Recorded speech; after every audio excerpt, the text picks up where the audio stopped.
I don't know what will happen today. পুরোপুরি ঈশ্বরের ভরসায়, আর কিচ্ছু বলতে চাই না। मन मेरा लागो बायो फुकीरी में, मन मेरा लागो बायो फुकीरी में, जो सुख पावे राम भजन में, जो सुख पावे राम भजन में, सो सुख ने यो मीरी में, सो सुख ने यो मीरी में, मन मेरा लागो बायो फकीरी में, मन मेरा लागो बायो फकीरी में। अगला ही दिन हमें पहले मंदिर जाना था। जब हम चल के ऊपर आए तब मंदिर का सुचित्र दर्शन हुआ। मंदिर के अंदर अनुभव कुछ अलग ही था, जैसे अनंत शिव और अनंत शांति हमें स्तंभित कर रहे थे। मंदिर में घुसने के बाद अचानक उठ के आना जैसे मानो असंभव लग रहा था, इसलिए हम थोड़ी देर बैठने के सोचे। बैठ के कब ध्यान लग गया था पता ही नहीं चला। मंदिर के एकदम ठीक पास में ही पार्वती कुंड का स्रोत था। वहाँ से पार्वती कुंड का पानी आ रहा था। नीचे एक पवित्र कुंड भी था जो मंदिर परिसर के द्वारा बंद किया जा चुका था। आखिर क्यों, वो आपको गांव वाले ही बताएंगे। मेरी सरकार से ऐसी प्रार्थना है, गवर्नमेंट से ऐसी प्रार्थना है, या तो गवर्नमेंट कर सकते हैं, हम लोग नहीं कर सकते। गवर्नमेंट और देवी देवते कर सकते हैं।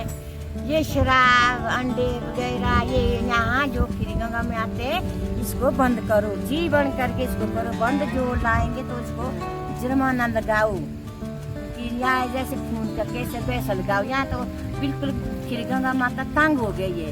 ऊँट में बैठना पीना, कुंड में बैठना पीना, कुंड में बैठना पीना, क्या फायदा है। तो कुंड बंद का नियम कर सकते हैं ना। कुंड ऊपर है बंद, ऊपर नियम लगाने नियम नहीं देंगे, नहीं हम लगाना। नीचे बनाएंगे तो वो ठीक है, ऊपर ठीक है। यही मंदिर है, यही लोग शराब पीते हैं, दिन को बैठते हैं, रात को 1-2 बजे तक बैठते हैं, कुंड में बैठते, कुंड में वो दारू पीते हैं, कुंड में वो बोतल फेंकनी है। अब किसको बोलना हमने, जब बोला तो हमको बोलते हैं कि यहाँ पे बाप का है, हमारे बाप का नहीं ये है माता का है। और कोई भी पावन भूमि में दारू तो पीना नहीं चाहिए। पीना भाई, नहीं पीना चाहिए पावन भूमि में दारू, नहीं पीना। इसकी हमारी तो उनके साथ बात करके हमें यही पता चला कि लोग यहाँ आके कुंड को गलत इस्तेमाल करते थे। कुंड में बैठ के दारू पीना, मेकआउट करना, ये सब काम कभी कुंड के लिए पावनतम नहीं था। हमें ये भी पता चला कि रात को 2 बजे तक लोग कुंड में ये सब काम करते थे, इसलिए मंदिर परिसर से कुंड बंद कर दिया जा चुका था, क्योंकि कुंड का पावनता नष्ट हो रहा था और इस जगह का भी। और मेरा ये आपसे विनती रहेगा, जो लोग यहाँ ट्रैकिंग के लिए और घूमने आते हो, आपको ये समझ होना बहुत ज़रूरी है कि ऐसे पावन भूमि में कैसे रहना चाहिए। हम लोग खीर-गंगा आश्रम में ही बैठे थे, तो हमें आश्रम से 2 टाइम प्रसाद मिलता था, और प्रसाद मिलते ही हम प्रसाद के लिए बैठ गए। वो प्रसाद हमारे लिए मानो अमृत के जैसा था। प्रसाद लेने के बाद हम थोड़ा हंसी मजाक में भी हमारा टाइम बिता रहे थे। शुभाशीष का मम्मी उनके साथ बंगाल का बहुत ही एक फेमस स्वीट नाड़ू उनके साथ दे दिए थे। और हम उसे ही खाने के वक्त बहुत अच्छा एक गाना कंपोज कर चुके थे बांग्ला में, जो हमारे लिए एक एक्स्ट्रा एडेड एनर्जी था सफाई अभियान में जाने से पहले। और आखिरकार हमारे सफाई अभियान शुरू हो चुके थे और हम खुशी खुशी उस पावन काम में लग गए जिसका हमें बहुत दिन से इंतज़ार था। खीर गंगा का पावन भूमि सफाई अभियान। नमस्कार, मैं शुभाशीष आप लोगों को बताना चाहता हूं, आज वर्ल्ड एनवायरनमेंट डे है, 5 जून 2023 मंडे। तो वर्ल्ड एनवायरनमेंट डे पे अभी हम खीर गंगा के कार्तिकेय केव में हैं, जहाँ पे बताया जाता है कि लॉर्ड कार्तिकेय यहाँ पे आके साधना किए थे। लेकिन जब हम लोग यहाँ पे आए, यहाँ पे आते आते हम लोगों को ऐसा चीज़ें दिखा जो वर्ल्ड एनवायरनमेंट डे पे हमें बहुत ही बुरा लग रहा है और कुछ एक्शंस लेने का मन हो रहा है। जैसे कि आप यहाँ पे थोड़ा देखिए, एक प्लास्टिक का बोतल, तो ये तो बहुत खराब लग रहा है हमें कि ऐसे जगह पे कोई प्लास्टिक का बोतल छोड़ के जा रहा है। तो ये नॉन बायोडिग्रेडेबल जो चीज़ें हैं, यहाँ पे हम लोग आते आते देखे टूथब्रश, प्लास्टिक टूथब्रश, मास्क वगैरह, चिप्स के पैकेट सब लोग यहाँ पे छोड़ के गए। तो हम लोग यहाँ पे इस चीज़ को क्लीन करने के लिए अभी लग पड़ेंगे। धन्यवाद। वैसे तो हमारा काम शुरू हो चुका था और ये अभियान में हम लग पड़े थे। हम लोग कोई भी काम को मुंह गुमरा करके नहीं करते हैं, इसलिए हंसी मजाक में हम सारा काम को बहुत अच्छे तरीके से सफल कर रहे थे।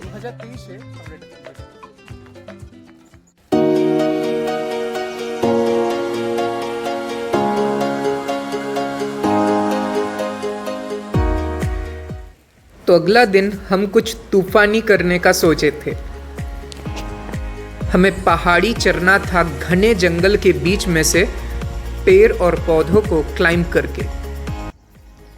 That is Khir Ganga. You can look those camps. We have climbed just up this hill. Hey. और फिर जैसा सोच वही काम। नीचे दिख रहा था खीर गंगा, जहाँ से हम उठ के आए थे, और हमें यही लगा कि एडवेंचर हम पे बहुत भारी पड़ रहा है। पर फिर भी ये हमारे लिए एक नया एडवेंचर था जो करने में बहुत मज़ा आ रहा था और हम बहुत टायर्ड हो चुके थे। ये पहाड़ी चढ़ने के लिए बहुत ही ज़्यादा स्टीप था। हम जब खड़े होके वीडियो कर रहे थे तब हमें खड़े होने का भी ढंग का जगह नहीं मिला था।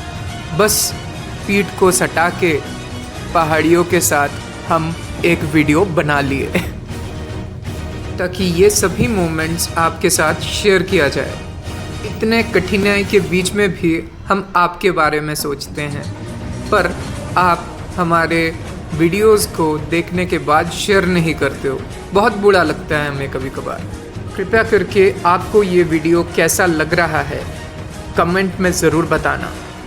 अभी चढ़ाई ख़त्म नहीं हुए थे, फिर भी हमें और भी ऊपर चढ़ना था इस रास्ते से।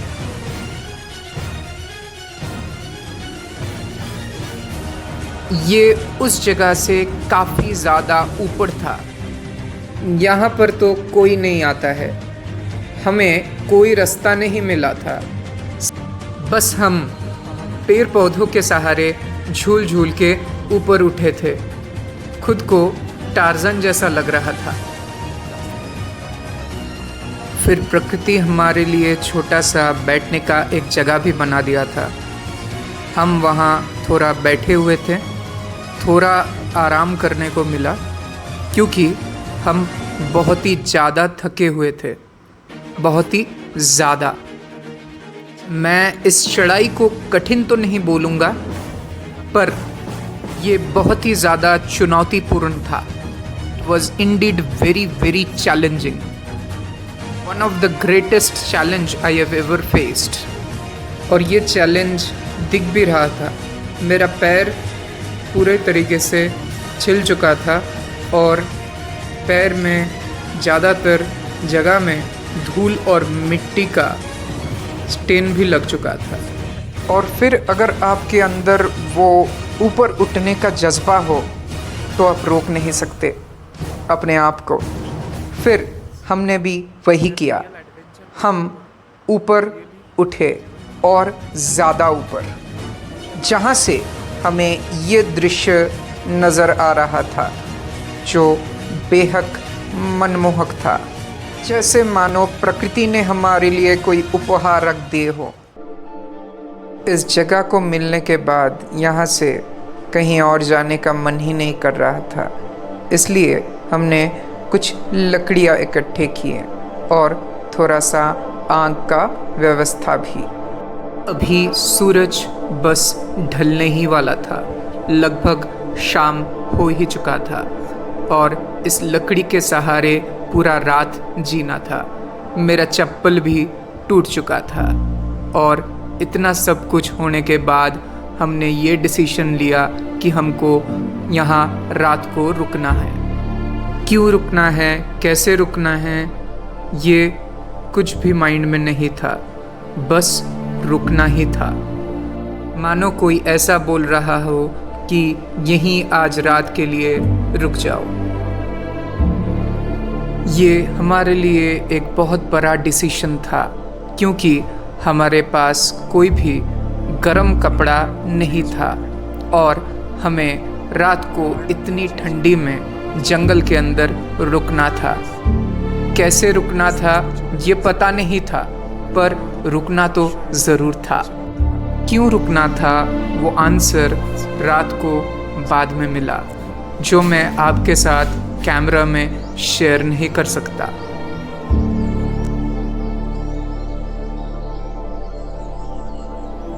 बस कुछ ही देर बाकी था शाम होने का और आगे इतना सुंदर पहाड़ी दिख रहा था जो बादल से भरे थे।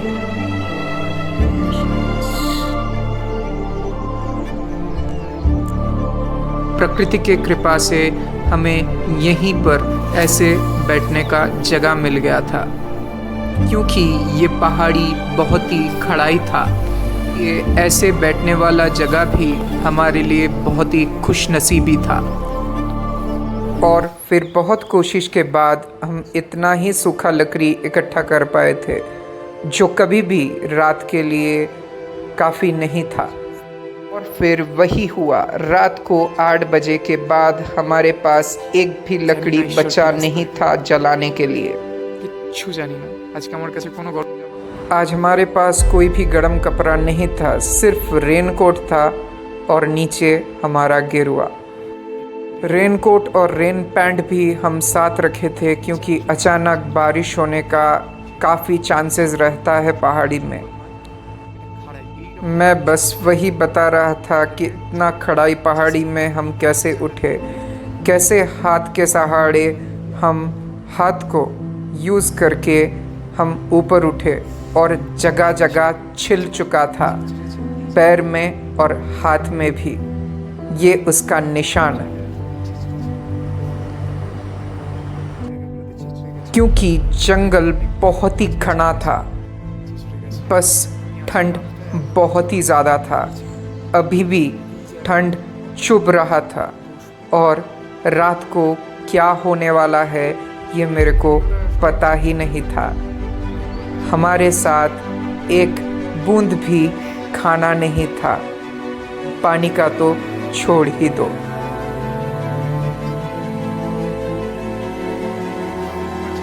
ये सब सोच के मैं काफ़ी बिखर चुका था, रोना आ रहा था।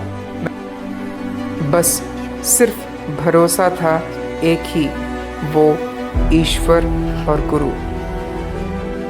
जैसे भी करके इस खुले आसमान में, जंगल के बीच में और चुभती हुई ठंड में हमें आज का रात बिताना था। और फिर रात को जो सब हमको नसीब हुआ वो हम कभी आपको कैमरा में बता नहीं सकते। ऐसे लग रहा था कि मानो बाहर से कोई चादर ओढ़ दिए हों। इसके बाद में मैं अपने आप को बस व्यस्त कर दिया गुरु का दिया हुआ साधना में।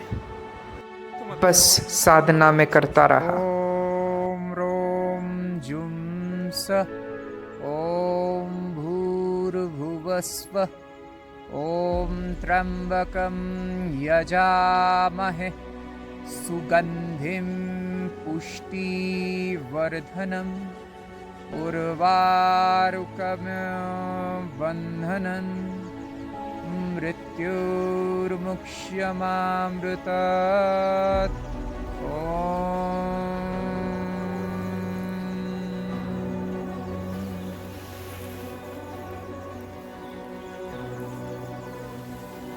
ढलता हुआ सूरज और रात का इंतजार। ओम जपा कुसुम संकाशं काश्यपेयं महत्तुतिं तामोरिं सर्वपापघ्नः प्रणोतस्मि दिवाकरम्। ओम शांति शांति शांति। सुबह बैठ के मेरा अनुभव कुछ ऐसा ही था कि मेरे को लग रहा था मैं स्वयं ईश्वर के साथ यहाँ बैठा हूँ और बैठा था, और इससे ज़्यादा मेरे में कुछ बोलने का क्षमता नहीं था।